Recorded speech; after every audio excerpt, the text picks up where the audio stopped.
Welcome to the Virtual Power Teams podcast. And today we have an exciting guest, Melinda Jacobs. She's an entrepreneur, she is a startup founder and co-founder, and she's an AI enthusiast. That's what when we've met on the meetup organized by her, we immediately clicked. And she's doing amazing things with AI, not just talking, but really kind of spreading the good word about AI and spreading knowledge and use cases and you name it. But without any further ado, Melinda, welcome to the podcast. Please tell us who you are and what you do. Hi, thanks for having me. Super happy to be here and have this conversation today. My name is Melinda. I am currently the co-CEO of Mindstone, an AI upskilling company. We're on a mission to help people upskill in the skills that matter most to humanity, starting, of course, with AI, as that's been one of the big topics, if not the biggest topic in the past 1 to 2 years in terms of what's changing in terms of society and change of the way we work and change in terms of the way we live. So yeah, that's what I'm doing right now. Amazing. Very humbly said, but it's amazing platform, Mindstone. I had the honor to attend some events and to look at the online platform. We will certainly publish a link in the notes of the podcast. So why you do what you do? And when was this decisive moment when you decided now I'm gonna do it? You know, what really happened? I two questions, apologies, but why you do what you do and when was the moment? Yeah, I mean, to maybe start with the when is so I joined Mindstone a little short of 2 years ago. And originally I joined because Mindstone focused on trying to transform the way the education system works. And I do think that a lot is broken in the way that we allow people to build credentials and the way that we're trying to teach and educate people. And so I really resonated with this mission and vision. But over time, one of the things that we started to notice as a company is that actually one of the biggest skills that was having the biggest impact right now is AI and helping people understand what is AI, what can it do, what can't it do, and how do you start using it in your day-to-day life, not just as somebody who's maybe technically minded, which I think a lot of times AI gets grouped into, but now, okay, how do I, as just an individual within an organization, within my day-to-day life, how can I incorporate AI within it? And so we made that decision to really double down on focusing on AI initially as a company. About, I would say, half a year or so ago, a little bit longer than that maybe, because we really believe that we can create the biggest impact with that. And for me personally, I'm really passionate about helping people get the most out of what they're doing in life, and also to try to bridge some of these gaps that are created in terms of who's using technology and how can we use technology to try to increase accessibility and increase opportunity versus diminishing it, or versus people getting left behind by it. And so for me, this really resonated, especially within the topic of AI, and especially with talking about things like ethics and helping people understand sort of, again, what can the technology do, what can't it do, and what should we be mindful of. But that timing and this topic kind of all came together into what Mindstone is right now today. Excellent, excellent. Now, I'm a big fan of Khan Academy, for example, who kind of revolutionized education. And the current education kind of comes from industrial age, you know, a lot of discipline, a lot of process, a lot of trying to standardize the users. And now with the help of AI, you know, you could have the best tutor just to catch you where you are and kind of fill the gaps and so on. Tell us a little bit about how do you use AI in Mindstone and how do you change the education system? What are your principles that you kind of found it in Mindstone? Yeah, so exactly as you said, what we really want to tap into is the ability to personalize and contextualize things at scale. And that's really only possible by using AI. So besides the fact that we're also training people in AI and practical AI use, especially within their work environments, we use AI to help them understand sort of for their own individual use cases in looking at their role, in looking at the organization, and sort of looking at how these things can come together.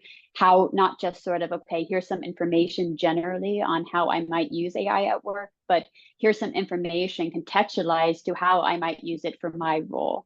And AI has been really fundamental in helping us do that at scale in a way that we previously could not have up until about, again, a year and a half ago when new technology came out. And of course, we had, for example, GPT 3.5, ChatGPT, GPT-4, which really allowed us to start that level of personalization. So that's one of the things that we've really used AI the most for, beyond it, again, being sort of the theme of what we want to upskill people in. And again, hopefully what we can use is use AI to break down barriers versus putting even more up. And again, be mindful of sort of how do we use this technology within the education system to try to also make things more hands-on versus just passive. You know, we can watch an article or watch a video, read an article, but there's a difference between understanding something in theory and actually getting the chance to practice it. And also, especially getting the chance to practice it with feedback, which is, I think, something AI also allows us to do, is give that space to try something out and not just try it out, but also get feedback on how you specifically within your context might improve it. Excellent, fantastic. Can you give us an example, a bit more concrete? How do you use AI in Mindstone to provide feedback or practical examples, something from your kitchen, so to say?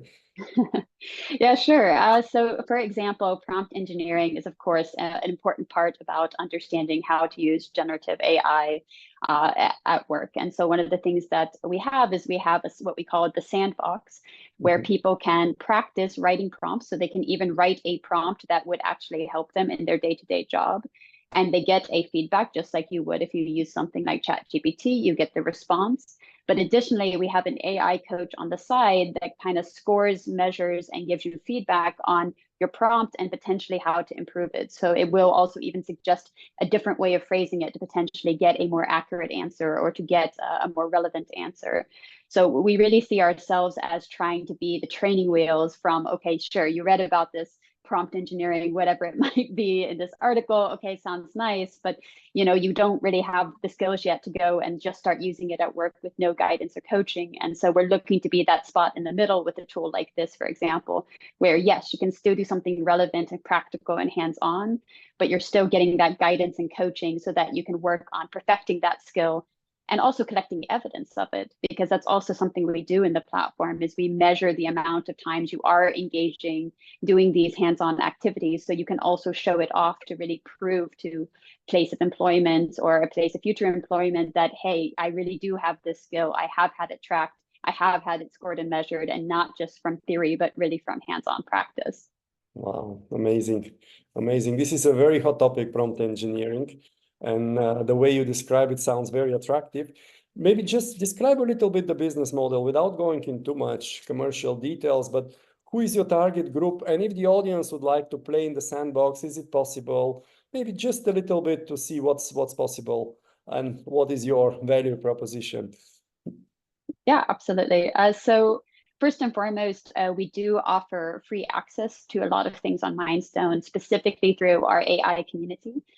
So we do host events around the world. I think we're in 17 plus cities at this point in time. Of course, Hamburg being where we met as well. So we're doing these meetups and we're recording the content and we're placing all that content freely accessible on our platform. And that's no subscription necessary. You just have to create an account and you can see every single talk that has ever been done from all over the world. In addition to that, people can also interact with AI on the content to dive in deeper.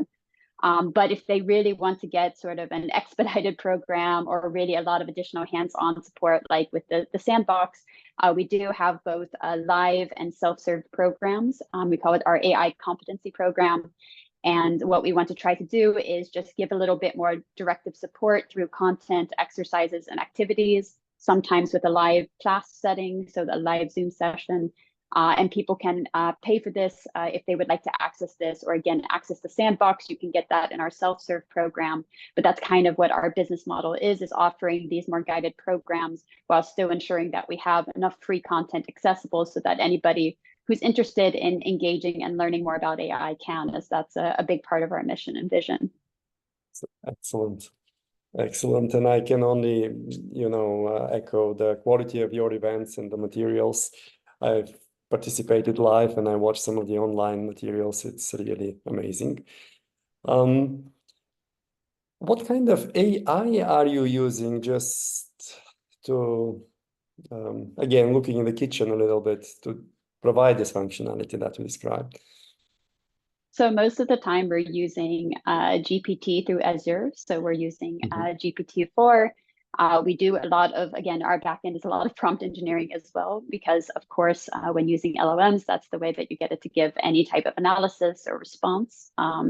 So that's mostly what we're using at this point in time, though, of course, as more and more different models come out and as more and more tools become available, we're of course always experimenting with sort of what's going to give the best response for what type of query, because of course, different LLMs and different models give different responses or have different success rates with different types of prompts that you might be giving it. So yeah, for the most part, we were using GPT-4, but yeah, always open to try to see what else is out there. And do you offer this as a service to have like a private instance of GPT for corporate enterprise clients? Or it's mainly upskilling with the sandbox? For very large enterprise customers, that is something that we're exploring, because of course everybody has different privacy and security needs depending on the size of the organization or the type of content that's passed through it. So it is something we're working on deploying, because yeah, more and more we're all becoming conscientious also about, again, what are privacy and security issues? What should we be thinking of when we're implementing AI within an organization? So yeah, definitely that's something that that we also keep an eye on as well and try to accommodate. Is it an existing service, so the customer can not just have the sandbox but have their own instance where they could train on their own data and use, the sandbox functionality? So we do have now, we're for larger customers. One of the things we do to try to, again, accommodate that level of personalization is we can take data about the organization's strategy, about the organization's goals, and tweak our own instances that we have set up to make sure that questions, interactive activities, comments, things that are highlighted within content are actually personalized to the organization themselves. We are working on the ability, and again, will probably come relatively soon, even if not completely officially yet, to allow companies to also have additional models hooked up to it. Because of course, again, privacy and security is always important in sort of where this data is going or what type of data might be there. But that's something we're still developing a bit further, even though right now we do offer the personalization with, again, our usage of Azure and GPT-4. Excellent, excellent. Tell us a little bit about your team. How big is the Mindstone team? Yeah, we're about 12 people right now. We're actually a remote first company. So even though many people in the team are based in the United Kingdom, we're actually based in a lot of different countries, from Portugal to Germany to the Netherlands to France. We have people all over and a lot of different backgrounds and specializations. So very, very diverse team. Okay. What is originally this podcast started as a virtual power teams podcast, sharing best practice about running virtual remote teams, hybrid teams, and so on. And now with AI and my new mission about hybrid, where human and AI can be 10x more productive, creative, profitable. But what was your most exciting or exotic experience in remote teams? Could be the Mindstone, could be with some other remote team you worked. An exotic experience. I mean, I think in terms of like an interesting happening, or just a policy that we put into place, or more interesting, more kind of curious. Yeah, I mean, like for me personally, at least at first, it was a little bit of an adjustment to get used to working remotely versus with teams in person. So definitely was a bit of a learning curve there. But I think something that I've learned over time is that the way that at least we do it at Mindstone is every 2 months we have a week where we come together and all work together in person. And it was a very interesting experience because I've never done sort of the swarm weeks like that before. It was always, okay, either remote consultancy or again, in-person teamwork. And it was very interesting to see how sort of we had to also design the time in between those swarm weeks, because of course everyone comes together, the energy is really buzzing, everyone feels great after, but the question for us is always, how do you keep that going over time? So how do you not just have that peak and then have it drop down immediately? And it was very interesting to learn and experiment with different ways on how to try to keep the team feeling like they had those social moments together, even if they were remote, while also accepting the fact that of course it's going to be a bit of a different type of energy. So one of the funny tools that we use is actually a game. I think it's called Scribble. Scrabble, something along those lines, which is just kind of a funny drawing game where you get a word. It's like Pictionary, and you have to draw it, and everyone else is trying to guess it and everything. So, I guess I wouldn't have guessed how much part of our remote culture would depend on the drawing game that has emerged from this. But it's been interesting to see how even little activities like that have made a huge impact in terms of giving those social moments for people to come together. Excellent, excellent. You call it swarming days, drawing days. Every 2 weeks, for how long you get together? Every 2 months, we get together for Months. 1 week. Yeah. For 1 week, yes. So basically 6 weeks in the year, then we're always going to different location to again, give everyone space to kind of connect in person and, spend times on meetings that are maybe a bit easier to have when you're just all in the same room together. But that being said, we do also experiment quite a bit with VR. So actually everyone in the team has a VR headset, and we do try to, bless you, have more meetings in VR to try to see if having also sort of that spatial element to team meetings can kind of help with that feeling of togetherness and communication and connectivity. So that's also been an interesting experiment, especially for the first time I joined one of those at Mindstone. Yes. In terms of VR, because also there are many companies providing, and I've been having VR keynotes, and what value actually have added to you having VR? And are you using it continuously? And if so, why? Yeah, we use it every single Monday morning. So for the first 2 hours of meetings on Mondays, we try to do as many people as possible in VR. And we do also do every other week a Thursday morning meeting where we do a retro to think about, okay, what's going well, what do we want to change within specifically the product team. But what's worked well for us is that spatial element does seem to get conversation going in a slightly different way than sort of a flat two-dimensional group Zoom call.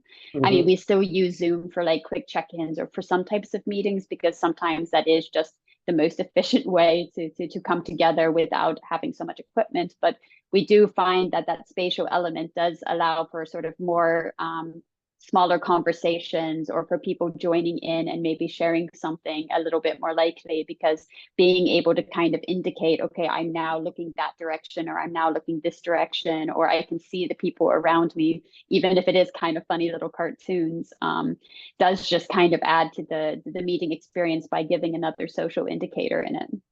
Excellent. Excellent. And you give us a little bit, they say the devil is in the detail, but the delight is also in the detail. Do you always use the same kind of space, or sometimes you're on an exotic island and you change the scenery, and do you use the same avatars? Give us a little bit of details how this Monday VR meeting goes. We do actually change periodically. So I think the fan favorite was definitely like a Greek island type background. I know with the new update, we now have more of a, because we use the Meta Quest. I think it's Workrooms is the name of the software. There's new updates now. We have mountains in the background, and people do sometimes change avatars. So somebody will come in with a different outfit, or with, especially around Christmas time, there were a lot of Santa hats that started appearing in VR. So I think it's nice to have those little elements of playfulness, of which people have a chance to kind of personalize or customize, how they want to appear in the meeting, even outside outside of the constraints of reality, or again, whatever wardrobe you might have in your own house. Excellent. And the faces are real faces or avatar faces? Avatar faces. Avatar. So it can be a little funny when you're calling in, because you're kind of watching a little bit of a cartoon in a meeting room. So it's always a different experience if you're not actually in VR yourself. But definitely it's been something that has been worthwhile enough that we do try to continue and keep that up, as we're always looking for the best ways to again give people autonomy, space, trust, and try to be as async as possible within our organization, but still find ways that we can come together and make sure everyone's connecting in the best possible way. Excellent. And I had a keynote in VR, and it was one of the providers of the room. The slides were like in a gallery, the big, and we were moving from place to place. How do you present the slides? Again, in a 3D kind of exotic format, or? Yeah, there's basically just sort of like a virtual screen on the wall, and everybody can be pointed at it and just see it.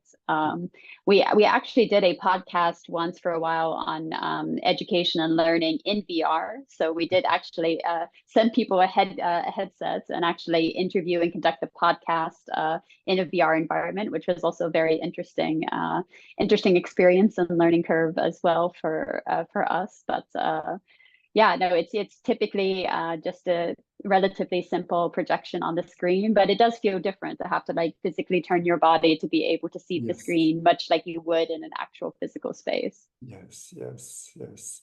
And yes, I had a big headache after my keynote, but that was early days. It was 2 Oh years. no. Now and I had also controllers in the hands. Do you only the VR set, or you also the hands are occupied in your case? Everybody's a little different. So some people use the handsets. Like for me, I tend to use the hand gestures just because it's a little easier. But yeah, it is true. It would be hard to be in a meeting for much longer than like an hour and a half or so, because at some point your head is just like, okay, no, done with this for today. But it takes also time to adjust, because I was turning physically, I see the slide because I look at the audience as a speaker, and I turn to see the slides if it's updated, and I turn physically. You could turn with your controller, you don't confuse your vestibular. So I did it in the wrong way, I guess, for like 2 hours, and then I had a huge headache, but it's a learning experience. Yeah, true. There's always a learning curve for everything. It's a matter of getting used to a new normal. And I think with any type of new technology or with any new approaches, it's just getting used to what's the best way to use this, and what to do and what not to do in some cases.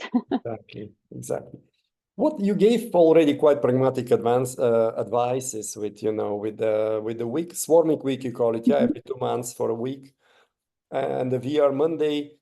What else? What would be your number one advice for remote leaders who run like remote first companies based on your experience? Yeah, I mean, it may sound very generic, but I really do stand by this. Is I think the thing that makes remote teams most successful is having trust be the default. I think too many times when we try to look for technology or look for solutions that are more about controlling or micromanaging or feeling reassured that people are somehow doing what they say they're doing, that can be the number one destroyer of sort of motivation and morale in the teams. And the reality is I really, in my entire career, I've pretty much never met someone who is just completely disinterested in doing the job they were there to do or working together with the people in their team to do the best that they can. And now, of course, everybody's bandwidth for what they can or can't do in that moment in time in their life might be different or might have different influences. But I think the more that you trust and more that you build autonomy into the way that you operate and sort of as the baseline for any type of interaction, the better the remote team or any team in general, even teams in person, are going to act, because they feel empowered, they feel trusted. And then it's just your responsibility to make sure you've created the right communication channels that help everybody keep each other in the loop. Yes, amazing. That fits very well to the 10 big rocks. This is my methodology for building virtual power teams and remote power teams.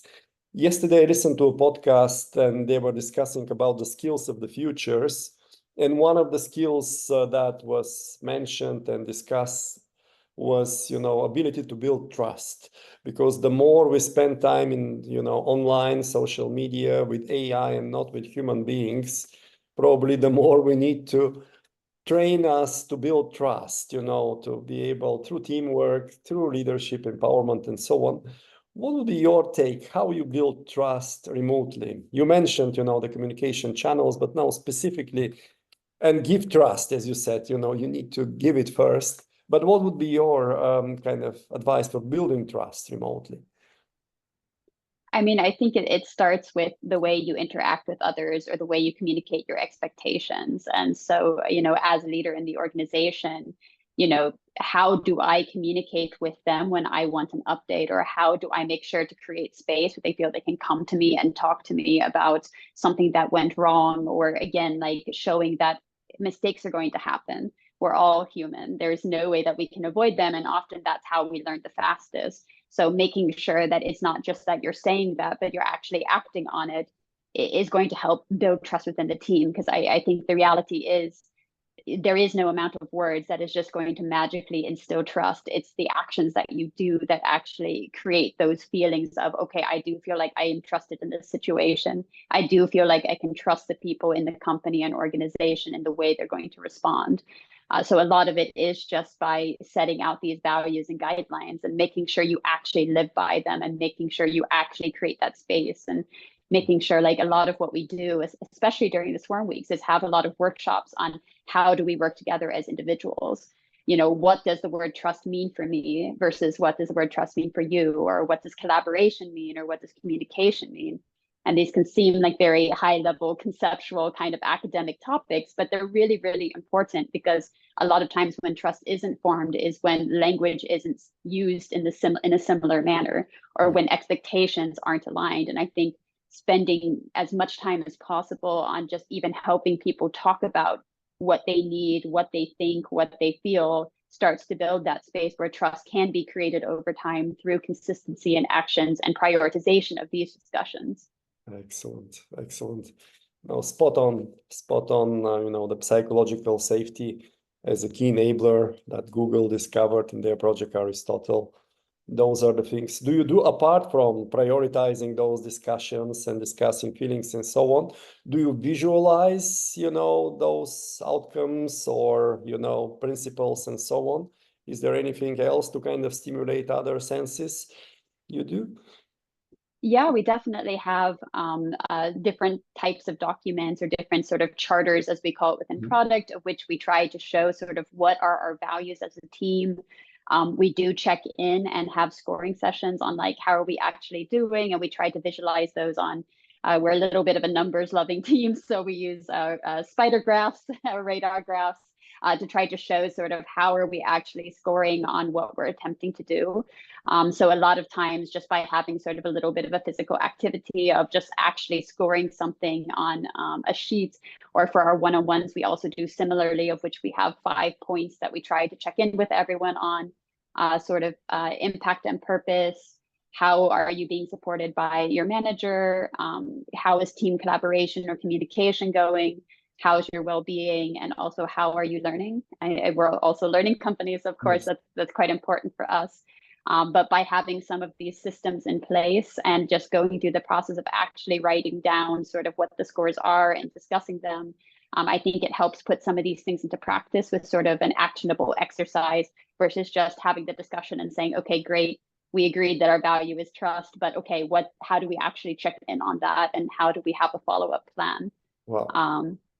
So I think those are some of the main ways that we do it. And of course, we like to send a lot of Slack emojis on different messages. I think our library is growing constantly in terms of what's on there. I think the most recent being a cat sitting on a Roomba, one of those little robot vacuums spinning around. So this is one of the ways that we as a team also build culture and sort of express what's important to us as a group, and sort of what we're building up as inside jokes as well in terms of company culture and experience. Amazing. I love it. Upskilling, you are upskilling companies. Now this debate, will AI take my job? And there are different views. Some are more aggressive in terms of artificial super intelligence and general artificial intelligence and so on. But let's focus on the upskilling because it's key. AI will transform jobs and maybe not, replace, take some tasks over, but still people will retain ownership. If you'd like to comment on what is the impact, let's first ask you this question and then we drill down a bit in upskilling.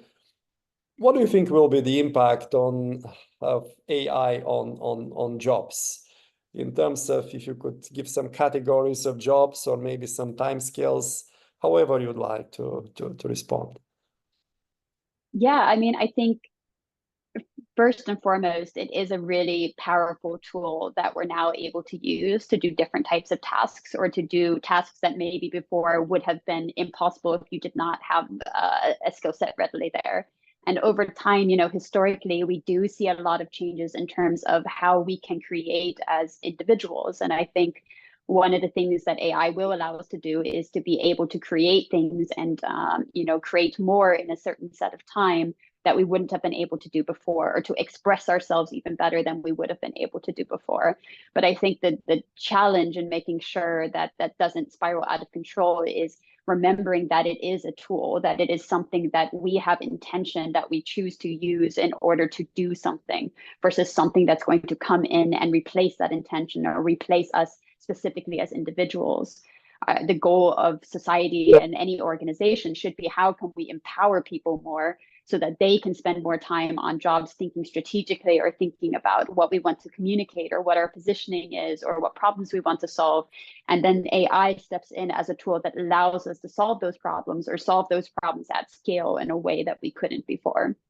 Mm-hmm. And so whenever we start to look at, okay, is AI going to replace jobs, or is AI going to come and take over everything? I mean, yes, the reality is some jobs will change for sure. And absolutely, AI will take over some tasks. But I see that as, again, an important part of AI education is, how can we give people the skills that they need to transition into this new way of working or this new format that their job may take, versus seeing it as, again, it's somehow a replacement and people don't need to understand how to work with these tools, because ultimately they are still tools at the end of the day. Excellent. Excellent. I'm fully with you.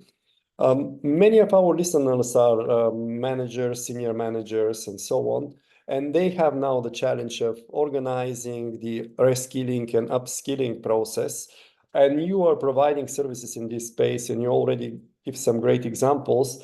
But what advice would you give them? And maybe also could be the direction of roadmap. What are the key steps in order to successfully reskill and upskill? If you have like an organization, mid-sized business, or even a multinational, what advice would you give in the space of reskilling, upskilling?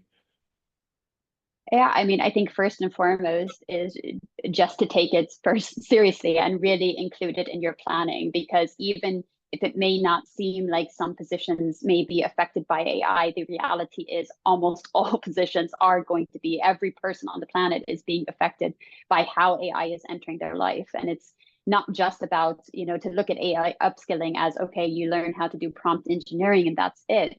But AI upskilling is also about understanding, how to detect things like deepfakes. Mm-hmm. What do you need to be mindful of as an employee? Like, how does AI change potentially what can be presented in front of you and whether you should trust it or not? We already have a lot of trainings in terms of like cybersecurity or, phishing. Like, we have phishing tests to try to make sure people understand about how to keep information and their data and their organization safe. But with AI, there's also different aspects that start to come into play for that, of which you have to understand what is possible in order to keep an eye out for it. So I would say, again, it's not just about increasing productivity, but it's also about helping educate people on, okay, how does this work? What is possible? What should I be mindful of?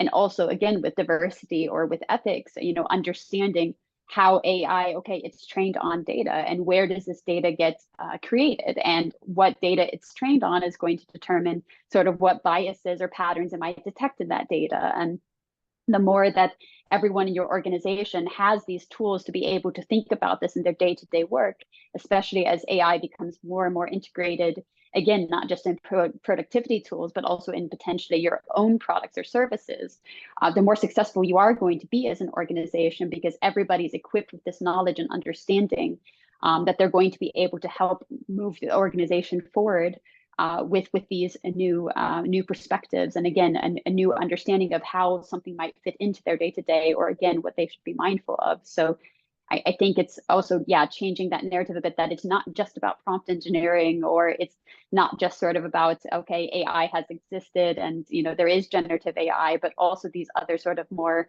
broader themes that are very important for people to understand and get educated about, so they can be as successful as possible. What would be the key milestones on AI upskilling roadmap? In terms of like what you can measure, or in terms of building capability kind of for upskilling? Yeah, I would say, definitely some of the milestones are just kind of going through basics, like making sure somebody understands basics of generative AI. They understand, again, diversity, bias, ethics in relation to AI. They understand maybe workflow productivity. Like, again, as you kind of understand the fundamentals of how generative AI works, you can build up more and more in your organization to more complex things, like automating different workflows so that you don't have to repeat a process all the time, but instead you can use something like a no-code tool like Zapier, for example, in order to build a process that would allow you to automate it. So I think in terms of sort of what somebody's learning, it's always good to start at the basics and try to grow them into more advanced topics. But in terms of sort of what you're going to potentially see in your organization, or at least what we've seen from a lot of the surveys and sort of measurements we've done for organizations that have gone through our upskilling, is of course there's a big productivity increase, because people, even just from learning the very basics, or even just understanding how to go write a prompt and get some information, a lot of time starts to be saved. And I think that that's one of the biggest sort of practical measurable benefits for an organization, is just people will be able to be more productive. They will be able to do more in less time, and they will be able to think about, again, ways of which they can take something that's repetitive or something that's not quite as high value that they could be working on, outsource that to AI, and instead focus their time on more strategic work or more complex functionality. Excellent. Great insights. Let me ask you two questions. One is a bit more factual and easy. What do you read or listen at the moment? What am I reading or listening to at the moment? In terms of nonfiction, I am getting ready to start another book on AI. That's about, I honestly can't remember the title for the life of me right now. Now I'm on the spot, I'm not prepared. But looking at a lot about how, again, bias in data training sets, and how we need to think of that as society. I can recommend the book. I believe it is Unmasking AI. A fantastic book that looks a lot at, again, like how AI is biased, and what we need to be doing to be thinking about this to make sure we create an equitable society. In terms of podcasts, actually, it has nothing to do with work, and it's called And That's Why We Drink, which is basically a true crime and paranormal story podcast, but it's really great for listening to while traveling, and it's very entertaining. That's why we drink, right? And that's why we drink. Fantastic. Okay, last question. Take your crystal ball out. What do you think is the ultimate frontier of AI?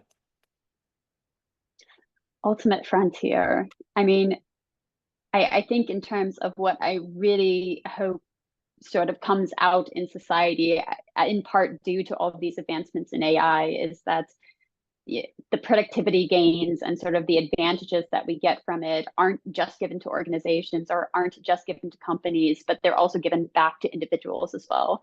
And I hope that, in the coming years, as this technology gets more and more advanced and we understand sort of how to use it to do certain tasks that, again, are maybe less deserving of our time than other things that are more interesting or more creative or more about strategy, is that time also gets given back to individuals to be able to recharge and to be able to spend time on passion projects and things that they love, and to spend more time to get energy to be more creative and to enjoy also life as we have it on the planet, right now, and to spend time solving other problems that might be interesting for society to solve. So I hope, if I look into the crystal ball, at least maybe it's more of a wish than it is a prediction, but I hope very much that it is a prediction, and I think we can make it a reality, is that we really use it for the betterment of work-life balance and well-being, and again, just distributing the value that comes from it, and reminding ourselves that, yeah, there are many other values on the planet besides just the pure productivity one. And hopefully we can embrace that even more as we bring more technology in that helps take some of the burden from our plates in terms of what we need to do in order to move things forward and be successful in the current system. Wow. Melinda, thank you so much. It was a real pleasure and honor to have you on the podcast and sharing this noble vision. And I wish you good luck and all success on your journey.